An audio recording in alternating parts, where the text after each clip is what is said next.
Hi കൂട്ടുകാരെ, എൻ്റെ video കാണുന്ന എല്ലാ കൂട്ടുകാർക്കും സുഖമാണല്ലോ. ഞാൻ ഇന്നിവിടെ ഒരു പുതിയ ഡിഷാണ് തയ്യാറാക്കിയിരിക്കുന്നത്. തോരത്തിന് ആവശ്യമുള്ള മധുരക്കിഴങ്ങിൻ്റെ ഇല നമുക്ക് പിച്ചിയെടുക്കാം. ഇത് തോരത്തിന് വേണ്ടി മാത്രമാണ് ഞാൻ നട്ടു വളർത്തിയിരിക്കുന്നത്. കിഴങ്ങും ഇടയ്ക്ക് ഒരു വർഷം 8 മാസമൊക്കെ ആകുമ്പോൾ കിട്ടാറുണ്ട്.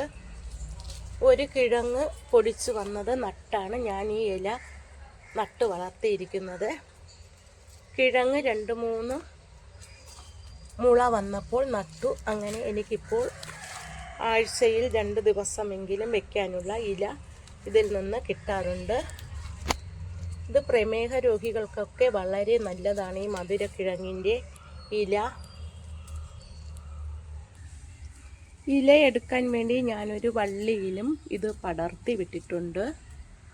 ഇതിങ്ങനെ പടർന്നു പോയി കിടക്കുകയാണ്. ഈ ഇല മാർക്കറ്റിൽ കിട്ടാത്തത് കൊണ്ടാണ് ഞാൻ ഇങ്ങനെ നട്ടു വളർത്തിയിരിക്കുന്നത്. ഈ ഒരു ഡിഷ് തയ്യാറാക്കാനായിട്ട് ഒരു കുക്കറിലേക്ക് തുവരപ്പരിപ്പ് കഴുകി വൃത്തിയാക്കിയത് ഇട്ട് കൊടുക്കാം. 100 ഗ്രാം തുവരപ്പരിപ്പാണ് എടുത്തത്. അതിലേക്ക് 2-3 വെളുത്തുള്ളി ഇട്ട് കൊടുക്കാം. ചെറിയ ഉള്ളി അരിഞ്ഞതും പച്ചമുളക് അരിഞ്ഞതും അതിലേക്ക് ചേർത്ത് കൊടുക്കാം. ഇതിലേക്ക് ഇനി വേവാൻ ആവശ്യത്തിന് വെള്ളം ഒഴിച്ചു കൊടുക്കാം. തോരത്തിന് വേവിക്കുന്ന പരുവമാണ് ഇതിന് വേവിക്കാനുള്ളത്. ഒരു വിസിൽ കേൾക്കുമ്പോൾ നമുക്ക് ഓഫ് ചെയ്യാം. പരിപ്പ് വേവുന്ന സമയം കൊണ്ട് നമുക്ക് മധുരക്കിഴങ്ങിൻ്റെ ഇല ചെറുതായിട്ട് തോരത്തിന് അരിയുന്നത് പോലെ അരിഞ്ഞെടുക്കാം.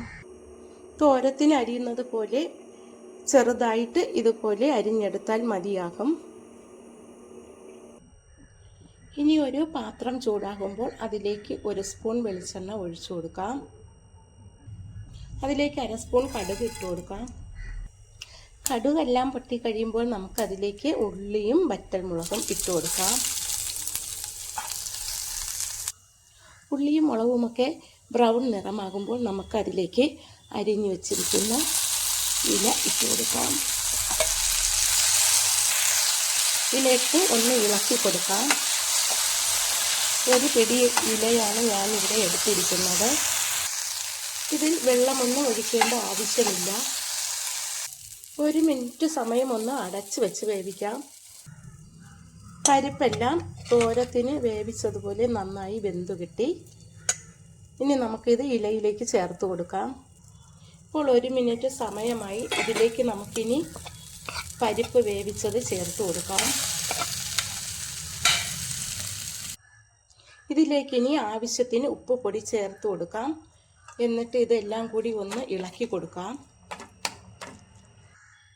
ഇനി ഒരു മിക്സിയുടെ ജാറിലേക്ക് ആവശ്യത്തിനുള്ള തേങ്ങ ചുരണ്ടിയത് ഇട്ട് കൊടുക്കാം.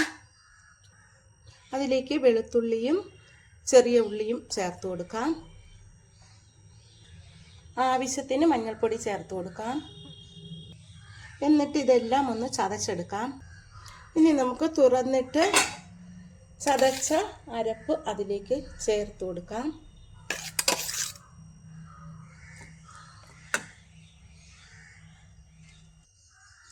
ചേർത്ത് ഇളക്കിയിട്ട് 1 മിനിറ്റ് സമയം ഒന്ന് അടച്ചു വെച്ച് വേവിക്കാം. ഇതിലേക്ക് ഒരു നുള്ളു ജീരകപ്പൊടി കൂടി ചേർത്ത് കൊടുക്കാം. ജീരകം ചേർക്കാൻ ഞാൻ മറന്നുപോയി, അതുകൊണ്ടാണ് ഒരു നുള്ളു ജീരകപ്പൊടി കൂടി ചേർത്ത് കൊടുക്കാം. ഇപ്പോൾ എല്ലാം നന്നായിട്ട് വെന്തു. ഇത് കഴിക്കാൻ നല്ല ടേസ്റ്റാണ്. ഹെൽത്തി ആയിട്ടുള്ള ഒരു ഡിഷാണ്. ഷുഗർ ഉള്ളവർക്ക് ആഴ്ചയിൽ 2-3 ദിവസം ഇത് കഴിക്കുന്നത് വളരെ നല്ലതാണ്. എൻ്റെ ഈ വീഡിയോ ഇഷ്ടമായെങ്കിൽ ആദ്യമായി കാണുന്നവരെല്ലാം എൻ്റെ ചാനൽ സബ്സ്ക്രൈബ് ചെയ്യണം, സപ്പോർട്ട് ചെയ്യണം. Thank you.